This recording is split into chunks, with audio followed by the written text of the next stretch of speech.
everybody. Sound good, I think. Looks like we're all live. Welcome. Welcome to History Drink Repeat, we call it now. I've clearly had 2 cocktails already. It's not what I wanted to do, but it's Friday night and I had a long week and I wanted to get started. So, hi everyone. My name is Janelle. I go by Piva Colada. And this is Jonathan.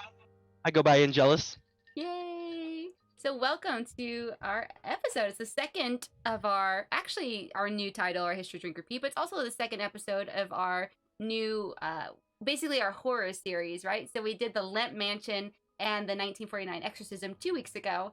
And so today we're actually going to be talking about the Salem Witch Trials.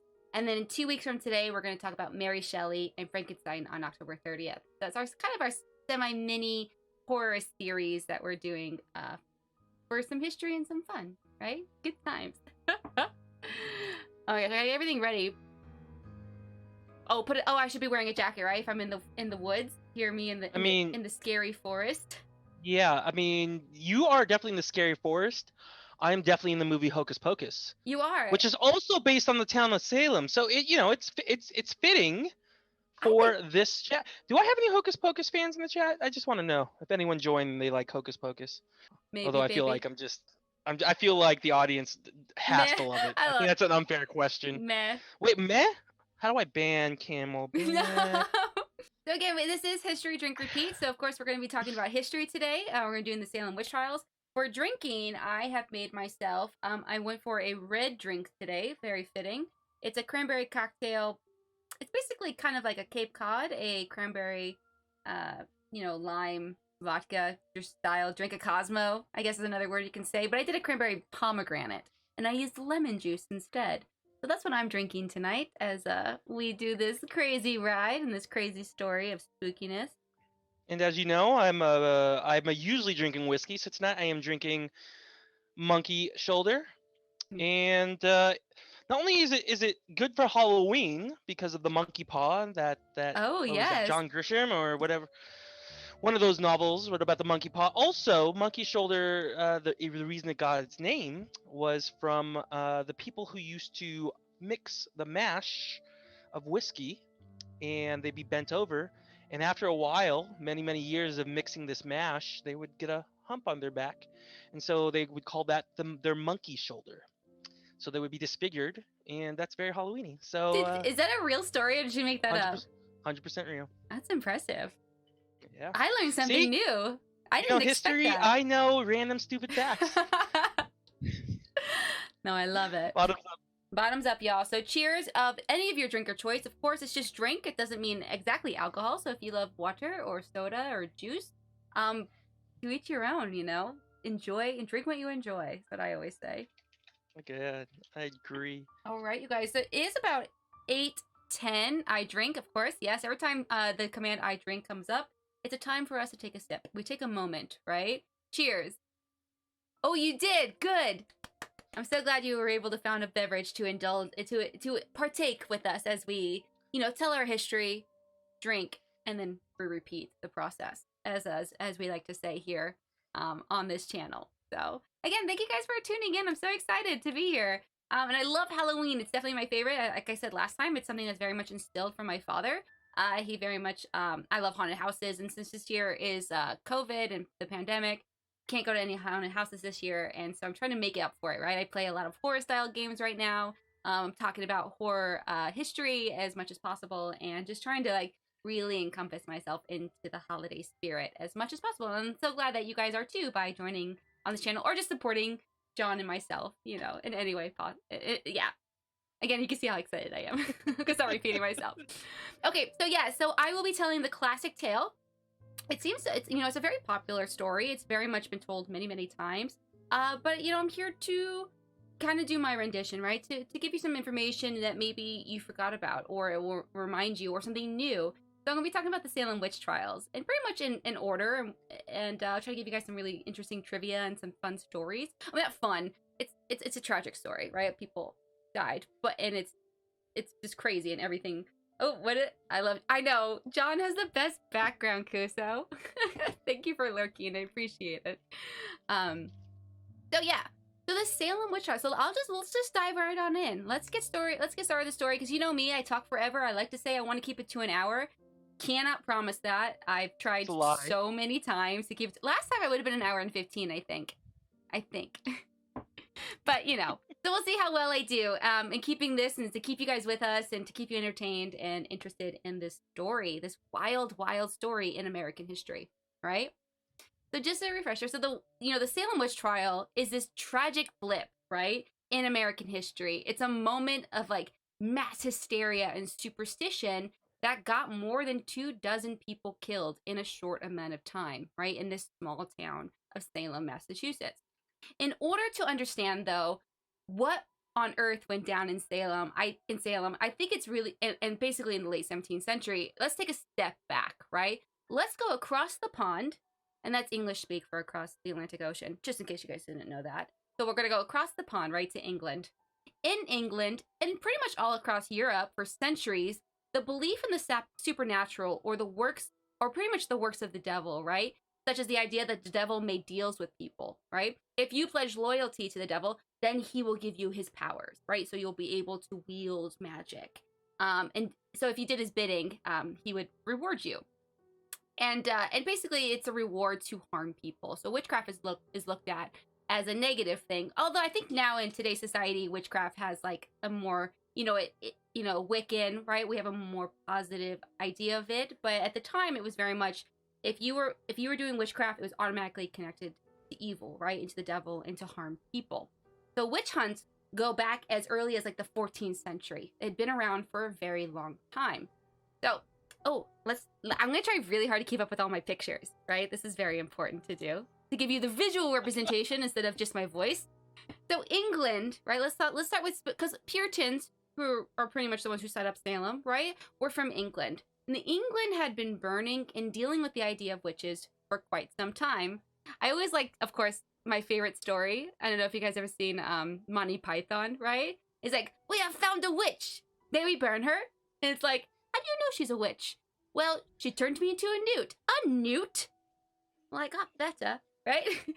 I got better. So remember, like, in order to, like, how, like, in Monty Python, they go, well, if she weighs the same as a duck, then she's a witch, right? So they try to do this test. Like, he just is not like, he doesn't just believe him, right? Like, he turned into a newt, right? He's like, I need some hard evidence. And this is going to be a theme when I talk about the Salem Witch Trial, right? When you have people who are accusing others without hard evidence, and they're being convicted, right? So, at least in Monty Python, he's like, well, I need evidence. Wait, if she's the same weight as a duck, right? Then she's a witch. So, although these types of tests sound ridiculous, Monty Python does hit the nail on the head on this one. It's very real and very ridiculous in retrospect as we look back on it. And it's very much decided, like, these tests, right, on, like, who was a witch and who wasn't, decided the fates of many innocent people. And generally, they were outcasts, right, outsiders of society, or really outspoken independent women, right? These are the people who were targeted for witchcraft, mainly, back in the day. This sentiment, this idea of witches and witchcraft took passage, right, when the Puritans, the English Protestants, left England, set sail to this new life, right, in the colonies, and what they decided to call the New World, right, free from religious persecution. And this is called the Great Migration. You can say, like, remember, the Church of England, so remember Henry VIII, he wanted to divorce his wife, and that wasn't allowed in the Catholic Church, so he broke away from the Catholic Church and started his own, the Church of England, right? But the Church of England to these Puritans, this English Protestant group, wasn't, as I say, Bible-y enough for them, right? It wasn't reformed enough. And so they, of course, spoke out against it, and in return, they were persecuted in different ways. So when they left on their ship, when they got to colonial New England, it was a very harsh environment for them, right? It was very beautiful, I bet. I bet New England was overgrown. It's still beautiful today. I can only imagine what it looked like in the early 1600s. But it was a very harsh reality. They had to start from scratch, right? It was a harsh life. They suffered from starvation. There was diseases, right? Like smallpox running rampant throughout the times. There was also freezing weather. It's really cold up there. And they weren't really fully prepared for this. There's also, they start warring, right, with indigenous people, the people who already lived here. So there's a lot going on for the Puritans. Life wasn't easy. Uh, but they do prevail, right, in their own way, and they do set up their own communities. And one of them is Salem in 1626. So Salem had been established in 1626, and throughout the 17th century, you have new colonies, right, popping up along the eastern side of North America. Puritans, though, are not like the others necessarily. Hello, screaming. They're Yeah, not like. What's that? they made sure to cover their ankles, those Puritans, because you know those girls showing off their ankles, disgusting. I mean, even to this day, if I see an ankle, I'm just like Jezebel. Oh gosh, I know that sentiment. You can't. The idea of like not showing your ankles goes well into the 20th century, and that idea is just wild to me. It's like, and it's not even until like 1920s really. But the Puritans are very religious group, right? They actually are very isolated as well, and they're very superstitious up there in Massachusetts. Then of course they believe in witchcraft and they believe in the devil. It is very much a part of their identity and their belief system. They were convinced that the devil, right, wreaks havoc through human agents, which is known as witches, right? Man or woman, or even dogs. Dogs are known as familiars to them. They say that they're, if you guys know, like, remember in Sabrina the Teenage Witch, Salem, her cat was her familiar. But yeah, a little retro. Do you have a comment, John? That's awesome. I miss Sabrina the Teenage Witch. That was an awesome show. I loved that show back in the day. Right. Anyway, sorry. Continue on. Just to understand, like, so You got me excited.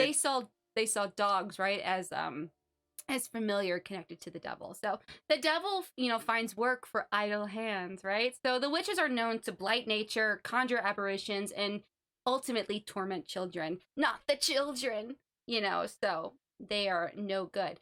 Actually, in 1641, the Puritans established a legal code called On the Hierarchy of Crimes, right? So the number one crime you can commit for Puritans is adultery. What do you think number two is? Can't show your ankles. Got it. No, witchcraft. Don't be a witch. Don't be a witch. Oh, I got it. I got it on the second. So it literally number one, adultery. No adultery, right? Don't have a wandering eye. Yeah. Second is witchcraft. Third is blasphemy. Fourth is murder. But don't say anything bad about God. I mean that sounds like it's ranked correctly. I don't know. Yeah, I mean close enough. So number 5 is poisoning, and of course number 6 is bestiality, because apparently people were very lonely. Was that a thing? Yeah, it was a thing. Cows. Look. If it gets cold, and my wife has died from the plague, and that cow, it's looking pretty dang good to me at in January, and the thaw hasn't come. Too much. And and Rebecca down there showing her ankles. What do you want me to do? Bessie here, this is not a bad idea. Okay, continue on. No, it's true. No, Odin. But yeah, I mean, witchcraft, right? It's way up there. It's number 2 on this list. I mean, it's above murder. It's above poisoning. It's above bestiality. Witchcraft very much is a high crime, right? So they're very serious about it. So now that you have the general understanding on where the Puritans come from, kind of who they are, right? The conditions they're living in a little bit during rural colonial America. Just a little taste, right? So comes the year. So we're going to jump ahead, right? To 1692. Priorities, exactly. So we're going to jump to the year 1692. And Salem's going to experience a very, very harsh winter. They also just dealt with, rampant smallpox through their community. So they have a lot going on, right? And they're just like, what is happening? But during this very harsh winter, they have two young girls, right? Cousins, in fact, by the names of, so we have 11-year-old Abigail Williams, and you have 9-year-old Betty Paris. Her name's Elizabeth, but she's called Betty Paris, right? And they fall ill. When they become ill during their time, they all of a sudden start to have these uncontrollable fits, right? They start to kind of contort their bodies violently. They have outbursts of screaming, but they're acting strangely, right? Just out of control and wild.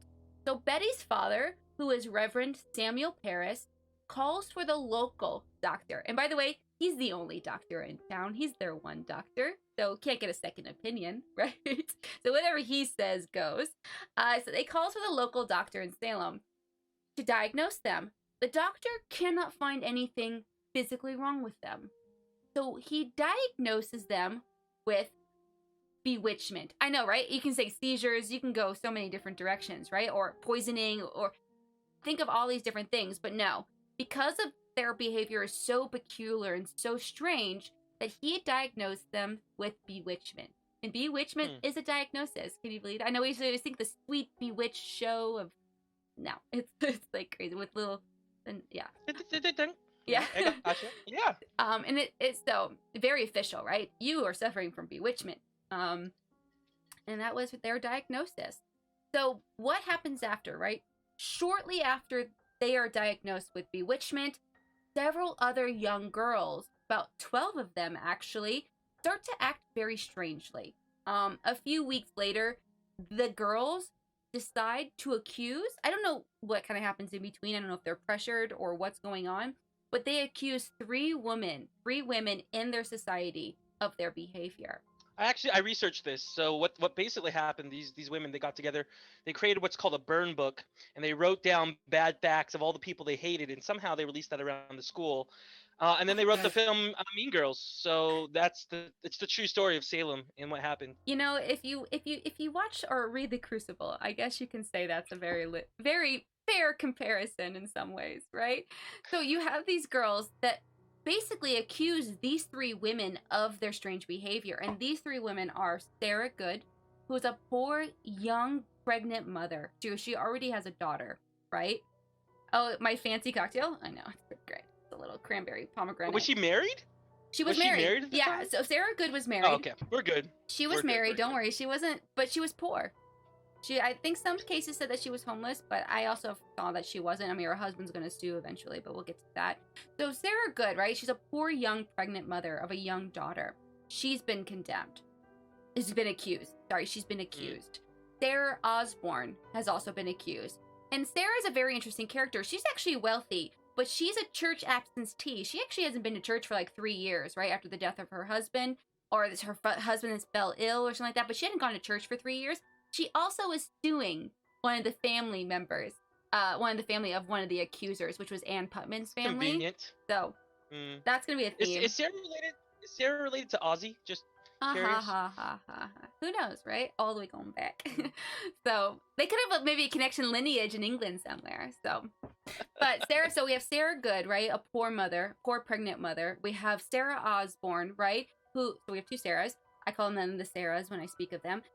And she's an elderly, semi-wealthy, well-to-do, but she's just been a church absentee, and she's in legal battle with one of the girls' families. And then we have Tituba. We have Tituba, right? And she's actually an enslaved woman in the Paris household. So remember, you have Reverend Samuel Paris and his daughter Elizabeth Paris. So Tituba is their enslaved worker in their home. And let me actually switch to Tituba. So that's Tituba, or an illustration of her, right? From the early... Wait, that's Tituba? Yeah, that's... Like, the one that kind of looks like a witch? Yeah, that's an illustration of her. I don't know how accurate it is, but it's how she's... People are mean to Tituba. Well, hold your horses. That's Tituba shite right there, okay? Horses. That's all I'm saying. That's me. So these three women, right? They're brought before the magistrates, Jonathan Corwin and John, I think it's Hawthorne. So they're brought before the magistrates, right? Jonathan Corwin and John Hawthorne. And I'm like, John, look, we got John, and John. What's all these Johns, right? Yeah. I think they're great names. Whatever they say is probably right. They've never been inaccurate. So continue on. Never ever, right? So yeah. They're brought before the magistrate and they're questioned by them.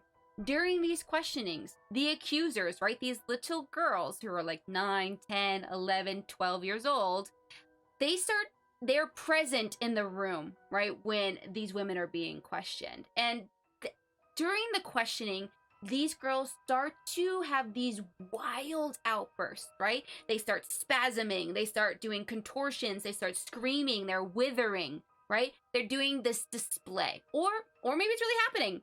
Hi. So who knows? It's like but these girls are acting peculiar.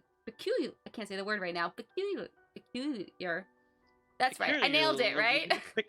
Nailed it. We both got it the first time. Jonathan's are never wrong. Nailed it. So So that's a very strange, I can only imagine, that's a very strange moment, right? Where you have these three women who are being accused of being witches, or they're all of a sudden, right, in the same room, you have these girls just right, I'm doing the robot, but like just totally spazzing, right? And Can you give us an example of what the spazzing looks like? Like, I is know, that right? Can I go historical? Vogue? I'd like to see it. Go Vogue style. Yeah, I want to see what the spazzes look. We're just trying to be historically accurate on this channel. Ah, I is think that? it's important that you show the audience I just want to let you what the know, spasms look like. when I read this story or when I hear this story, the thing that scares me the most, like when it comes to movies or video games, is abnormal movement, right? Any sort of twitching, like when the girl in the ring, not to do any spoiler alerts, crawls out of the TV, or any of that kind of stuff, like, or it just scares the crap out of me. And so the idea of thinking about these girls just weirdly contorting their bodies and spasming, it freaks me out. And I'm like, how do you do that? I can't. That's all I think of. I think of like horror movies with abnormal movement, and it gives me the EBGBs for sure. So, of course, the Sarahs are going to deny and they're going to proclaim their innocence. They're like, we are not witches. However, Tituba, right, who at first denies ever harming the girls, eventually confesses, right? She confesses that she was doing the devil's work and that she signed her name in his book, right? And she also says she contradicts what the other Sarahs were saying and saying that they all three were involved.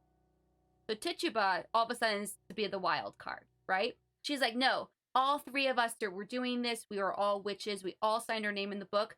Also, Tituba was saying that the Sarahs forced her to sign her name in the book. Was Tituba her first name or her last name? That's what she's known as, Tituba. Karen Tituba? Sounds accurate. Just Continue. Tituba. That's what she's known as. The idea is that probably Tituba was trying to save herself, right? So and by the way, she herself will also make a huge spectacle of the court. In one of the moments during the trial, when one of the young accusers was having a fit, right, having one of her spasm fits, Tituba stated that she could see a yellow bird in Good's hand, right? And the young accuser agrees with her. So Tituba is all like, oh, Sarah Good is holding a bird, right? And then the young accuser, who's all spazzing or whatever she's doing, will say, yes, I see the bird too, which is going to condemn her, right? If two separate witnesses can see one apparition, right, that no one else can see. Remember, there's like something to do with animals and the devil. I don't know, there's a connection there. But it's just a wild moment. And because of this, right, because of these like testimonies, right, because of like how the girls are reacting and how Tituba is kind of like coaxing, all three women were actually put in jail. And so what's going to happen to these women, right? Sarah Osborne. Wait, Tituba was put in jail too? She was. Come on, Tituba. I know. What's the Tituba about that, She man? still confessed. She still confessed. So Tituba, and also remember, she's an enslaved woman, so she has a very different type of rights than other people do. So she's also put in jail with the Sarahs, even though she confesses while the Sarahs, they proclaim their innocence. Sarah Osborne is actually going to die in jail. I can't even imagine what jail was like in colonial America. What did she die of? I don't know. Do we know? But I know she died in jail. You could probably figure it out if you want to Google it. Sorry, you guys. Probably hysteria. Hysteria. They were no, I mean, Puritans, who knows? Hysteria. Starvation, possibly. Cold weather. She could have gotten pneumonia. Who knows, right? It could be so Witchcraft? many reasons. Or witchcraft. Witchcraft? No. Come on. So Sarah Good is not going to have the same fate. Sarah Good is actually going to try to fight for her freedom, right? She's going to pretty much constantly confess her innocence. But what they're going to do is that they're actually going to get her daughter, and they're going to force a confession out of her young daughter, right? And so because her youngest daughter is going to be coaxed into a confession that her mother is a witch, right? They wait until, because remember, also Sarah Good's pregnant. They're going to wait until after she gives birth. And unfortunately, her baby does pass away in jail as well. So it's all tragedy all around. She's going to be, Sarah Good's going to be one of the women that are hanged at Gallows Hill along with 4 other women. So she's in jail. So other people are actually going to die before Sarah Good. So we'll talk about that in just a second. But Sarah Good's going to be in jail, right, to do full term of her pregnancy. And then they're going to hang her along with 4 other women. And one of those other women was Rebecca Nurse. She's a character from Crucible. Yeah. Okay, sorry, just keeping track. So right now we've had one Sarah die, one Sarah's baby die. And that's currently we're at the death count, and then they're going to hang Sarah. And they hang Sarah Good along with 4 other women. With I think it's 3 other women. There's I think 4 in And what total. happened to Tituba? That's the only person I really care about here. Oh no. Well, okay, so Tituba, right? Tituba's actually going to be left in jail, and eventually she's going to be let go. I think she's sold to someone else or something like that. I think that's what her fate will be. But she'll be in jail for quite some time. I think she's going to be one of the last people to get released. So the trial, though, of these 3 women was just the beginning, right? Tituba, she didn't just accuse these 2 women of being witches. She's also going to accuse others of witchcraft, right? And she's going to do this in order to save herself. This is going to be a common theme, right? So people are going to, Tituba. I think that's how, Tituba. Yeah. This is going to be a common theme, right? People are going to accuse others in order to save their own hide. And I don't blame them, ultimately. But it's still wrong, right? But you have the fear. I can only understand the fear mongering, right? That was happening. So, a witch hunt's going to ensue, right? Across the town with several people randomly and on purpose as well, choosing who to condemn throughout Salem. Okay? So let's do a witch trial picture, shall we? I got all these off the internet. They're very cliche, classic Salem. If you just type in Salem witch trial, you're going to get all these images. But, it's nice to give you guys some representation as well. So, there is no real hard proof evidence, right? No real concrete evidence during these investigations that's going to be needed when someone is on trial for witchcraft, right? If you were accused, brought to court, and you denied it, you were going to be jailed and probably hung, right? Or hanged. But if you confess, Hung? I think it depends on the context. Hanged? Okay, got it. I think it's, yeah. So, brought to court, if you deny, so if you're like, I am an innocent person, that just made you guilty. If you only profess innocence, you were automatically seen as guilty. But Wait, how do I get out of it? You have to confess, even if you didn't do it. So because remember, the Puritans, what is really, like, at this time, like, repent, right? Repent is what is kind of the theme.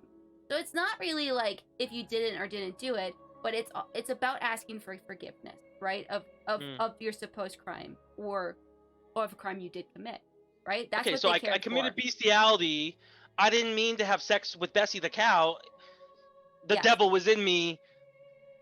I just saved me, and now I'm cool. As long as you confess, generally, yeah.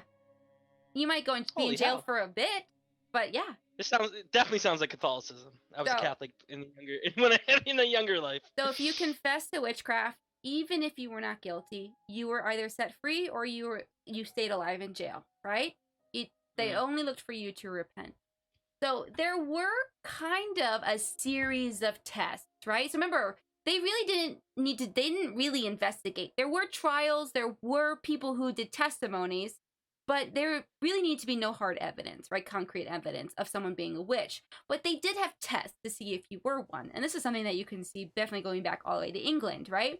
One of the first tests, which you guys have probably heard of, I mentioned it about the duck, right? So it has to do with the floating. Like, floating is a test. They say that basically they would bound someone, like their toes to their fingers, I think it was, and they would place that person in the water. If they stank, then they're not a witch.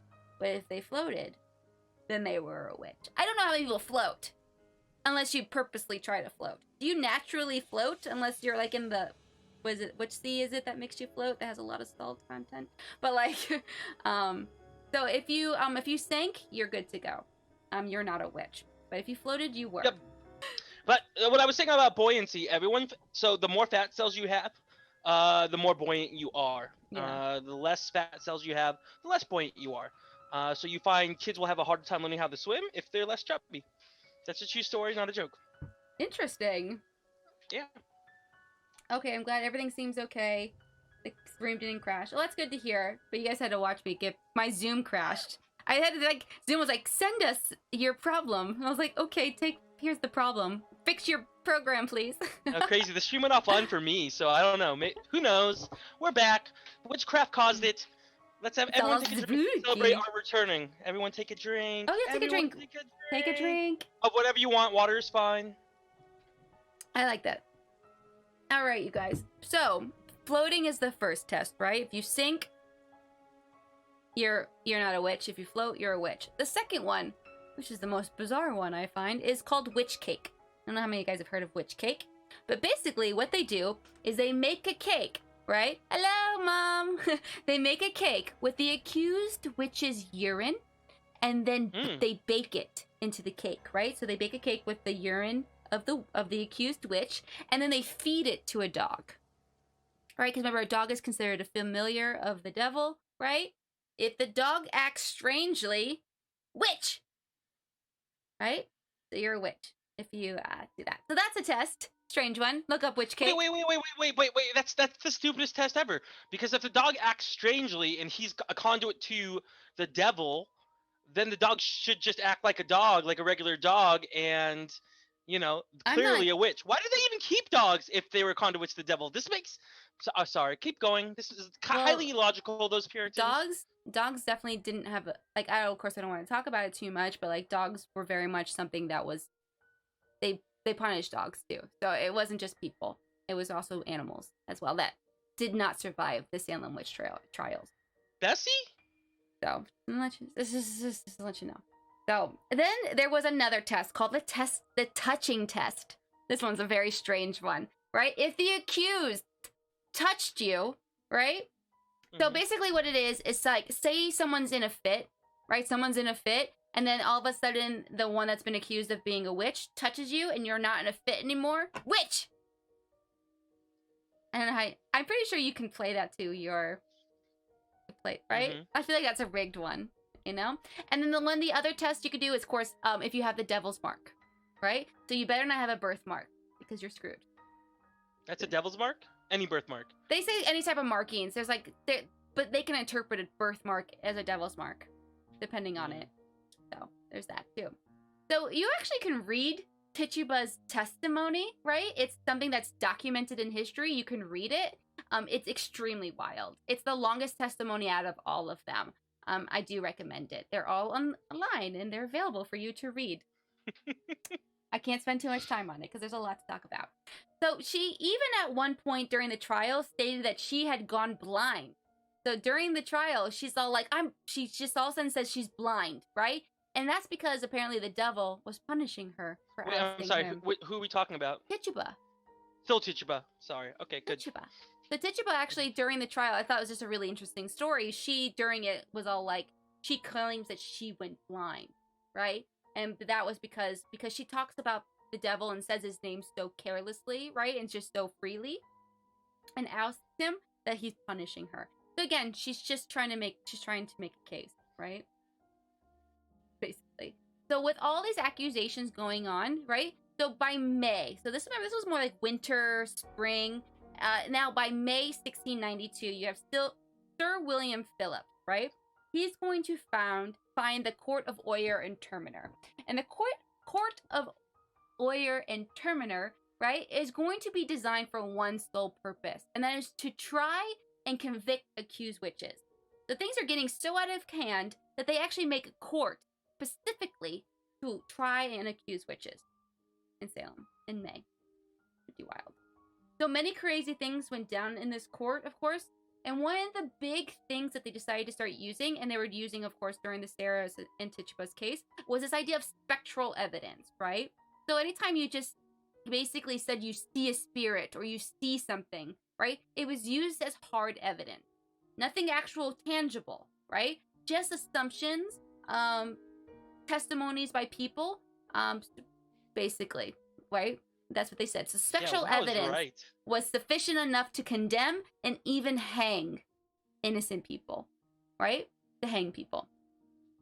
So many people started making accusations. I mean, everybody was doing it. Not just the young girls, which we hear about the young girls all the time, but also people within the community start making accusations, right? Of their neighbors or anything of that nature. What if I was bored of my wife? Could I make it to my wife? You could. My wife's a witch. You could.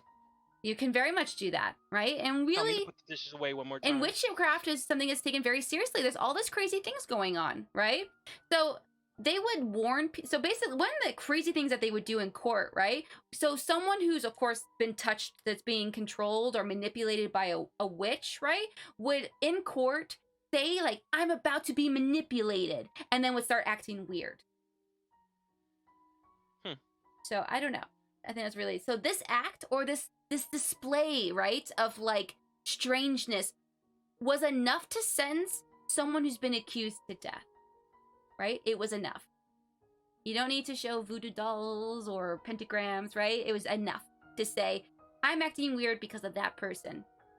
And that was good enough. So no one was safe, by the way, from being accused. You have clergymen who are going to be accused. You have ministers who are going to be condemned. You have rich and the poor, men and women, young and old. No one was safe, right? There was even a rise with witch hunters within the community who would go door to door, right, asking people to rat out their neighbors.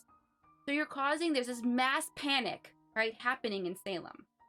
So, hey, let us know, is your neighbor a witch, right? Is your husband a witch, right? So that's all you had to do, right? Hey, you wanna be a witch hunter? If you sign up 3 witch hunters under you, you get to find more witches. It's the new pyramid scheme of witch hunting. No. They were the first pyramid scheme. This is a true story. It's not a true story. Yeah, no, it's true though. No, I love it. So even judges and officials are going to make wild accusations. People you think that are running, right? They're making the law or enforcing law, or the ones that are educated, right? Have gone to Harvard. They're going to even be the ones that are making really crazy accusations during these trials, right? One of the first women to be hung was a woman named Bridget Bishop. She was an older woman, known as kind of like the town gossip. She was on husband number 3, so, and was accused of witchcraft. So much that the judge of the trial, decided to say that she had bewitched her first and second husband to death.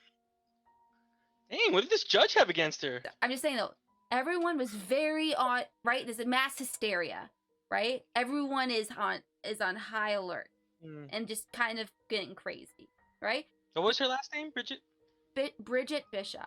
So Bishop, again, was the first woman to be hung along with Mary Warren, right, during the trials.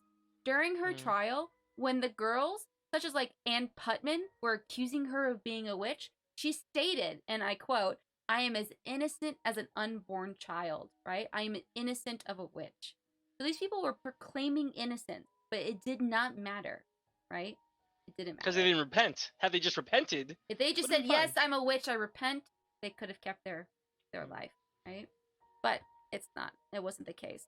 Oh, I have actually here, again, I'm kind of not doing all of it. Here's another kind of, so trials aren't what we think of them today, right? We think of course, a jury, a judge, you know, you have your lawyers and things like that. It was not like that. You literally just had a judge, and then you had the accused and the accusers, and then an audience. Sorry, that looks like pandemonium in the courtroom. It kind of is. No, it really is. Everyone is freaking out. It's true though. It's just these are paintings that were done in more like the later centuries, but it's to depict the idea, right, of what was happening at the time. So it's very what we would see as informal, right? Until justice and laws really get structured later on. So I want to talk about now, here's a really famous, of course, art of the Salem Witch Trials as well that depicts these trials at the time. So another person I find very important, I mean, they're all, right? Every single one of them that's been accused, but I wanted to tell a couple of stories. So in this photo here, we have Margaret Corey. And Margaret Corey was realizing how ridiculous, right, these trials were. She was not having it. She was actually known as a very pious, church-going woman. She was respected in the community, but she did not like how these trials were. So what she's going to do, she's actually going to become outspoken against this. She didn't believe in witchcraft, but she was very much a religious person. Because she's outspoken about these trials and what's going on, they actually put a target on her back, which was very shocking to the community because she was known as a very good woman. During her trial, she professes innocence, right? As like these children, these young girls are accusing her. And they start to do really crazy things. Like they start trying to, like, the girls start mimicking her movements. And of course and they start to say that they see the devil whispering in Corey's ear. So all these Creepy. really crazy, creepy stories, right? Testimonies of these young girls. It's like, why are they doing this? She asked the judge, right? She's so, like, of mind, right? She asks the judge not to believe the rantings of hysterical children, right? He does, though. It's logical. I think that's quite logical. But he still listens to the children. And shortly after, she was found guilty of being a witch. And she's also hung, right? So again, no one is safe. Not even someone who's respected in the community. No one is safe. And because for her execution, right? Oh, time to drink. I know. Let's have a drink for Margaret Corey. Right? Margaret Corey, you tried hard. You look like a witch in that picture again, but you tried hard. She was actually 72 years old when she was hung. When she was 17 or 70? 72. 72. That is old. That is old. So picking on. I mean, for that time period, that's old. Not old to today's standard, but for that time period. Yeah, she was an elderly, respected woman of the community. It didn't matter, right? It didn't matter if you were young and. I mean, they were after witches. You're scared. There's this plague of witches all about. You know, you got to get rid of the witches. Exactly. It makes sense. So Margaret's execution, right, is a huge turning point in the trials because now no one feels safe, right? And the panic's only going to get worse. At this time, over 100 women will be accused of witchcraft and thrown into jail. And just to let you know, the jails are getting quite packed, right, at the time. So, like, not only women were accused, men were also accused. So I want to show you this picture. So, men were accused, and so Margaret Corey, right? Margaret Corey was executed, and then her husband had also been accused of witchcraft, right? His name was Giles Corey. And he's accused. He refuses, right? He refuses to undergo a trial because he knows that if he goes to trial, that he's going to be condemned, right? He's going to be convicted a witch because he's not going to stay. Giles Corey was a bad ace, and this guy is incredible. It's one of the few people I know, but this guy, based on this picture, I remember his story, and he's an interesting guy. He actually, so one of the things that, of course, that is a little side note, is if you're condemned of witchcraft, right, they actually will take your land from you and your property, right? So you, basically, when you're committed as a criminal, they take your land. And Giles Corey didn't want his land to be taken. So he knew if he couldn't be convicted, right, if he didn't go to trial and he wasn't convicted, then that meant that his land could stay in his family. So he did this for a very noble cause, right? He sacrifices himself, right? He's like, I ain't gonna play these games. You could just kill me instead. So that's what they do, right? So the result of him not going to trial was to put him to death. And he has a very different death, right? So out of everyone who's going to be hanged, he's not going to die by hanging. They're going to do a slow death, right? They're going to slowly crush him under a pile of stones. And that's how and he's kind of a badass because what he does, right? While they're placing rocks on top of him, like you can see in this picture, right? He apparently says to them, more weight. Right? So he's going out with a bang, right? So when they were like, he knows he's gonna die. Like, let's not make this slow. You know, and keep so adding more weight. He's the one. He's all like, more weight, right? When they ask him, like, basically how you're doing, right? And he's like, more weight. You're like, holy crap! How do you keep such a sound mind in that way? Well, he was a witch, so clearly. Oh, yeah, clearly. So yeah, he's a pretty. I highly recommend looking up Giles Corey's story. There's also like. You remember how long it takes him to die? Because it's not just a day, right? Like they have to come back the following day and add more weight, more rocks, because he won't die. Because he won't die. That's why he keeps going more weight. There's actually there's been short clips of like reenactment of this death, so you guys can pull those and look on them on YouTube if you'd like. He's a very interesting character, right, during this time, and you think about Margaret Corey's like attitude, right, in the community, and then how Giles, her husband, also reacts to it. It's just like 3 days. It took him 3 days to die. Yeah, he's a baller. I remember that. It's the one of the few stories I do remember. It's intense, right? It's a very intense story. So again, Giles is not the only man who dies, right? We actually have 4 men in total. I believe it's 4 or 6. I'm sorry, you guys, I forgot. I think it's 6. Actually, I think it's 6. So another gentleman, right, that was accused and condemned is a man named George Jacobs. And I thought his was a really interesting story because I had to pick and choose, right, for this little lesson for you guys. His accusers actually stated that he would become an apparition of himself and he would appear to them. Isn't that interesting? So apparently he could basically leave his body and become a spirit and visit other people. And that's what How would they know how would they know he was a spirit at the time and not just him? Well, an apparition, basically an apparition of himself. Okay, so a ghostly. Got it. Yes, okay. ghostly. Sorry, I should use terminology correctly. So yes, that he was an apparition and that he would appear, and that was as evidence enough for them to have him convicted and hanged. Because people were like, he visited me in my home last night as a ghost. Spectral evidence, right? That's a wild story. Another really crazy story, right? Another George. And this is George Burroughs. Let me show you guys a picture of George Burroughs. George Burroughs, another man. He's actually a Harvard-educated minister, right? Educated from Harvard. A minister, right? Someone of the faith. Was accused by he was actually accused by other witches. Remember, people are trying to save their own hide. Even Sarah Good will start to condemn other people, right? In a moment of panic, right? In a moment before you are going to be condemned to be hanged, you're going to accuse people, right? It's it's terrible, but you can't fault them in this fear, right? So other witches are going to actually state that George Burroughs was their mastermind, right? Kind of like someone, like a head man controlling some of the witches. They claim that he used to bite them. That he would bite them. And they would show up in court, these women, right, with these bite marks on them. And they decided to match his teeth marks to their bite mark. And they were like, oh, that's solid. That looks good. I don't know if they had a dentist. Maybe he was just really kinky. Maybe he was just really kinky and he was, having his less Puritan fun, as, preachers do. Or the women bit themselves and they just said it was him and they didn't really have probably the most logical training. thing that ever happened. Because there was one doctor in town. Was there a dentist in town? I don't know. The doctor was the dentist. The one doctor who was like, this is bewitchment. What's these? Or the barber. The barber would also be the dentist, so just the same. So, right? So that's a really crazy... One of the accusers during the trial stated they could see spirits, right? Flying around all over the courtroom. And they had red faces. And they were thirsting for justice. Right? When George Burroughs was present.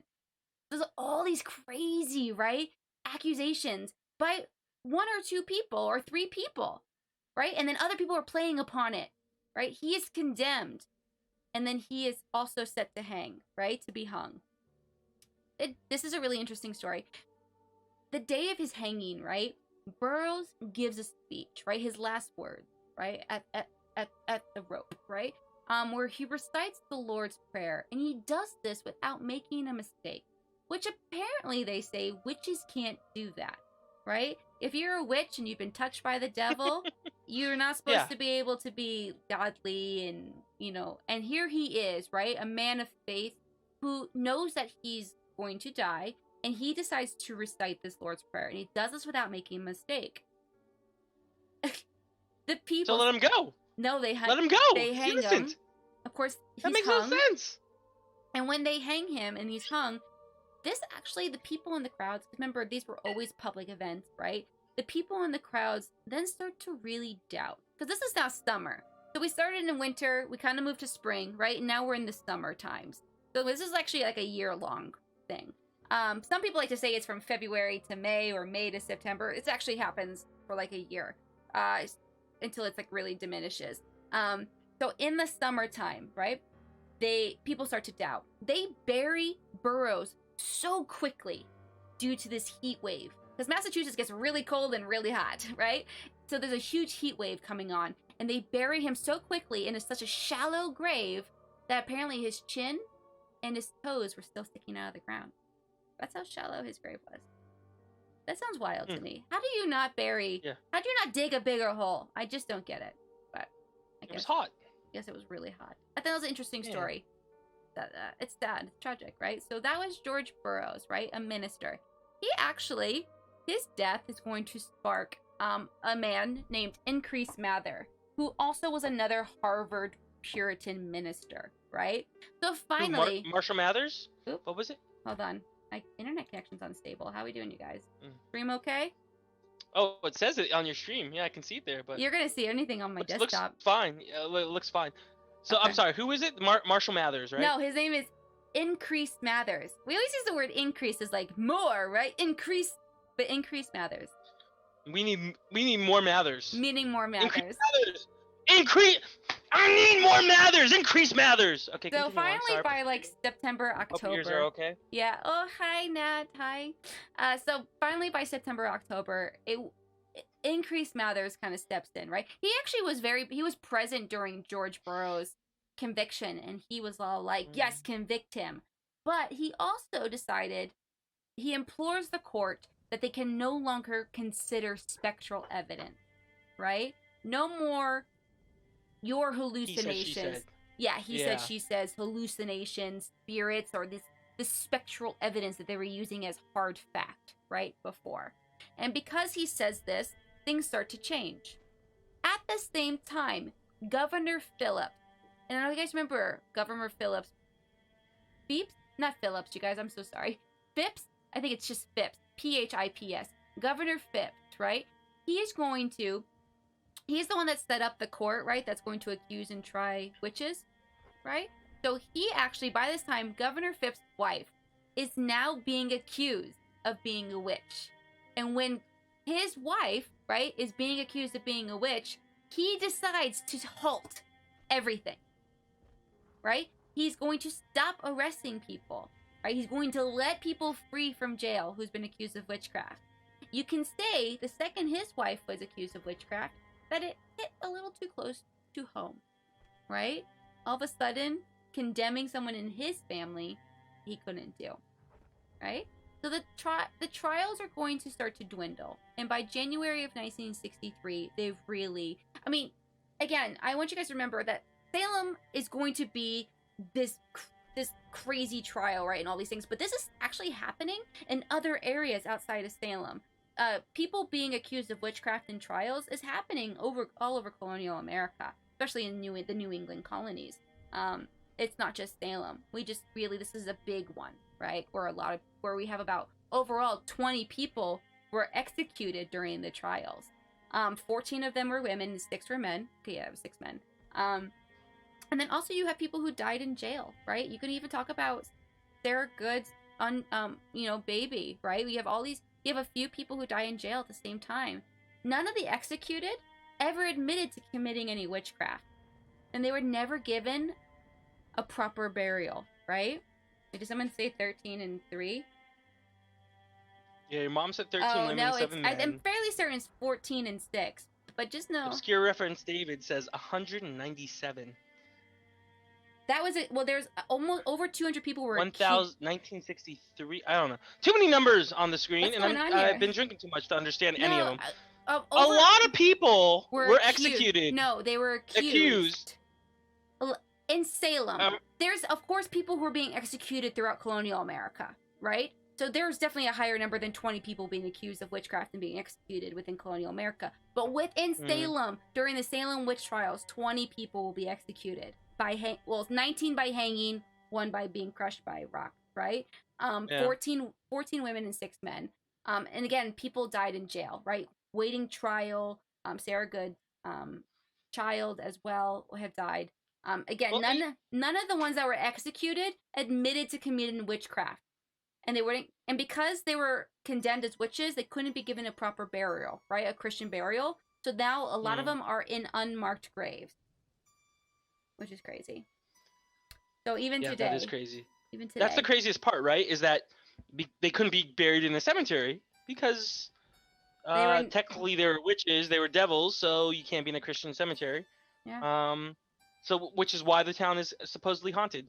That's true, even today. So really quickly before we talk about the haunting, right? Many of the accusers, right, these young girls that started the accusing were ages 9 to 20, right? Very young women. How's a 9-year-old gonna get away with accusing some? I mean, Betty Paris was 9 years old and she accused Sarah Good, Sarah Osmond, and Tituba, and they believed her. So it's just like, I don't. You hear that, chat? Be careful of your 9-year-olds. They might accuse you, and you'll die of hanging from witchcraft. Right. So also, Be nice to your 7-year-olds. Remember, people within the town, actually many men also accused people as well. And finally, in January of like 1697, so roughly 4 years after the end of like the core of the Salem Witch Trials, the Massachusetts General Court will declare a day of fasting for the Salem Witch Trials. And they're pretty much going to condemn them, right? The court later will deem these trials that they were unlawful, right? And they're going to actually lift the names of all that were accused. So like the family name, they'll basically liberate them and free their names. There's a phrase for that, and I'm blanking because I've been drinking. But so the court will try to do right by the people that they executed during this time, but it's been done, right? This mass hysteria. Pardon? Pardon. It's so funny. I used that word like 2 days ago. Ugh. I had a really big cheeseburger before even starting the stream, and I've been up since 8 a.m. So I'm just like, what's happening with life? So due to like all this craziness, right, and this death within a short period of time, Salem has become this place of supernatural believers, right? The ghost hunters, people looking for a supernatural experience. And it's a huge tourist attraction today, right? I don't know if you guys have seen, I just watched it on Netflix. What's it called? It's like QB. It's like the new Adam Sandler film, and it takes place in Salem. It's really ridiculous. Oh, yeah. QB's Halloween. I don't know what it's called, but it takes place in Salem. But it has to do with like, that's funny. The premise of the show is that everyone's a bully still. You know, worth it to watch it? It's very silly. Give it a rating? It's 1 to 5? I give it a It's Adam Sandler. It's an Adam Sandler movie. I'd probably give it a 5. And I like things like Billy Madison and things like that. I like old school. So if you're an Adam Sandler fan, go watch that movie. So, yeah. So according to local legend, though, the apparition, right, of Giles Corey apparently appears walking his graveyard each time a disaster is about to strike the city. Notably, right, he was said to have appeared the night before the Great Salem Fire in 1914. He has been spotted, right, by people in the past. Crazy. There's actually, so remember, one of the things I definitely know that's a really solid point to talk about. Many of the accusers, right, use this moment in time to either get back, right, at a rival family, which we kind of had probably seen with Sarah Osborne and the Putmans, maybe, possibly, right? But then you do have a group of people who really believed it. Remember, they were deeply religious, and this is something they very much believed in. So it was very real to them. So you have these two different dichotomies, right? You have the scared, feared, believing factor, and then those that used it to their advantage. This horrific event in time. There's actually a study, a hypothesis on why the girls were acting really crazy, right? You can't just, you can say that maybe they were big brats who got caught up in a very dangerous game. You can say that about them. But there's also, in 1970, right, they started to do a study on that maybe they were just really sick. There's this idea that they got maybe what's called ergot poisoning. I think it's ergot, E-R-G-O-T. Ergot? Would we say ergot poisoning? I didn't listen to someone say these words. I'm just trying to enunciate them, right? That they had ergot poisoning. And ergot is basically a fungus, right? It's a fungus blight that forms like a hallucinogenic drug that comes out of baking bread. I guess it's a type of rye. The fungus, it's like a fungus that is in rye. They say the victims that have this type of poisoning can make the person appear bewitched when they're actually really stoned, which I thought was kind of interesting, right? So early symptoms are like nausea, vomiting, muscle pain, and if left untreated, if it gets really serious, victims of the poisoning can suffer confusion, spasms, convulsion, passing out, and even death. Oh, holy crap. It's like almost all the symptoms minus death. Exactly. And apparently this fungus, right, grows in Salem during the warm months. It's common there. So it's very... And it was a really warm summer. Holy smokes. So it's very plausible, right, that these girls and people in the community had gotten ergot poisoning. And that's why they were acting so bizarre, right? So it's a big theory that came about in around the 1970s. Because you have this group, a large group of women. Who knows, right? If you watch The Crucible, so remember, the witch trials come back to life, right, in the 1950s with the play The Crucible, and then eventually the movie with Winona Ryder, right? And Salem, Massachusetts, if now is a big old tourist spot. But in the play Crucible, if I remember correctly, it's been quite a long time since I've seen it.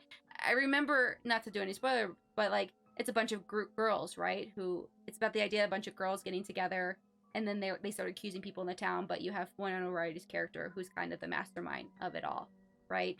So the idea that it was these bratty girls just getting caught up in a dangerous game that caused people their lives. That could have been the case, right? Who knows, ultimately. But this was very real for them, right? The fear was very real for many people. So in a nutshell, that was the Salem Witch Trials. There's so much more to it, but again, you can write an entire book on it, and I recommend reading up on the testimonies. They're quite wild. And watch The Crucible as well. Yeah, that's the story. That's what I got for you guys. Does anybody have any questions or any comments? Or John, do you have any fun little stories or anything? Thank you, Camel. I do have while we fill the chat with potential questions, I do have some interesting tidbits of the Salem Witch Trials in the town of Salem. So, the town of Salem, although it was a Puritan town, it was based on a word in Hebrew. And do we have any Jewish people in the chat? I know we have at least one. What does Salem sound like? Anyone? It sounds like shalom. Odin. Oh, thanks, Odin. It sounds like shalom. So, the name Salem comes from shalom, which is, a Hebrew greeting of thanks and welcome. So, kind of prophetic in its weird opposite nature. I know, the idea that Salem is named after the words that mean peace and harmony, when that was something that was very much not the case, right? I think it was an ideal, right? The idea of Salem or Massachusetts, or you even think about Plymouth Rock and like just the early expedition to the New World, and like the grass is greener on the other side, right? And all this hype in the chat. Like you have like this ideal, right? And when you get there, it's not that. Remember early colonial, you have Roanoke, which is a city that completely disappeared. Jamestown, again, lots of death. Like, you have people coming over here and just dying of disease and starvation and freezing weather, and they're trying to make a life for themselves in a very unknown land. It wasn't their land to occupy, but it's just like, I can't imagine what rural colonial America was like in the slightest. So I think the craziest fact that when I was researching this was that Salem was actually the birthplace of the American military. Oh, you want to talk about the Minutemen? I mean, yeah, technically not the Minutemen, but that's Concord, I guess, right? Yeah. So. Yeah, it was John Endicott.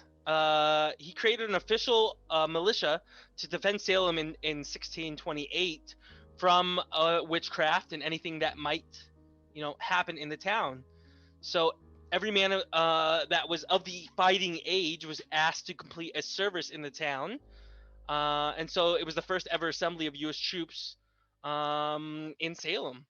I didn't know that. So it basically paved the way. Yeah, it paved the way for the creation of a national guard.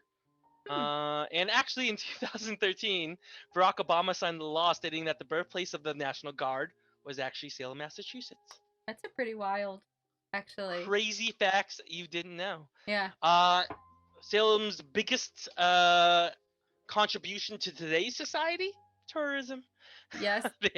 I know. I haven't been to Salem. Odin was asking. I've never been to Salem. I've actually really not. I lived in New York for a while, and I really haven't gone above New York before. Like, I still haven't really gone to Boston, Salem, Massachusetts, or any of the states up there. And it's, of course, as much as I travel, right, it's very much a top of my list. And I can't imagine what Salem is like during this holiday season. Like, I bet it's a shit show. Like, I bet it's probably fun, right? It's probably a wild there's probably so much festivities and like, but it sounds like such a touristy. Let me move this down. I realize the chat's like going up into John's. But like, I can imagine like how it is. It's crazy. And then I have Camel's asking, pick one, accused or the accusers. That's a hard one. I feel bad, of course, for the accused. Like, the majority of them were very innocent people who got caught up in a very, very shitty, dangerous, horrible, like, who knows, right? It could have been a ploy, or it could have just literally been people sick, right? Their minds were sick. I feel bad for the accused. Camel, I'm gonna pick the accusers, because here's the deal. If I'm making love to my sweet cow Bessie over there, this just distracts. If bestiality was number 3, it's number which 6, is number John. 2. Were you paying attention to the lesson? Oh, sorry, bestiality was... I've been drinking. Sorry, I didn't know we were being tested. All I'm saying, if I want to make love to sweet Bessie over there, witches are in the town, everyone. Witchcraft. The last one I'm going to leave you with, crazy facts about Salem, is that there is a single building existing from the era of the 1690s, which is called the Witch House. Oh yes, it's John's one house. few buildings that are existing because as Janelle had told you, the town was burned by this horrible fire. The town has been considered haunted or cursed because of all these bad things that have happened in Salem. But it is interesting that the Witch House is the one most famous building to remain out of all the other buildings that have been destroyed. And it's where kind of the decisions and some of the most awful things occurred. Correct. In Salem. You know whose house that was, right before it was dubbed the Witch House? No, tell me. Well, it was one of the Johns, one of the original magistrates who questioned the Sarahs in Tituba. Jonathan Corwin, right? Yeah, I think it was Jonathan Corwin's house. Yeah, it was 100% Jonathan. It was Judge Jonathan Corwin. The reason I remember that, because he was a John, and Johns are awesome. We condemned so many people back in the 1600s. You're terrible. Of witchcraft. We're never wrong, and you're witches. And we know the airspeed, velocity of a latent swallow, both African and American. So. Oh God. Can't blame the Johns. Oh, John, you're too much. Oh, you guys, I hope you very much enjoyed this. It actually kept it at a good time. I talked for like an hour. I think that's pretty legit. Awesome. I kept it condensed. I'm very proud of that. For both of us, we talk so much. I mean, this is a talking channel. Like, how dare us talk to a single topic today. We talked to a single topic, which I'll do again in 2 weeks. Yeah, in 2 weeks, I'll do. So, by the way, you guys, on October 30th, it's the last Friday of the month. I will be doing, John and I will be talking about Mary Shelley and the creation of Frankenstein.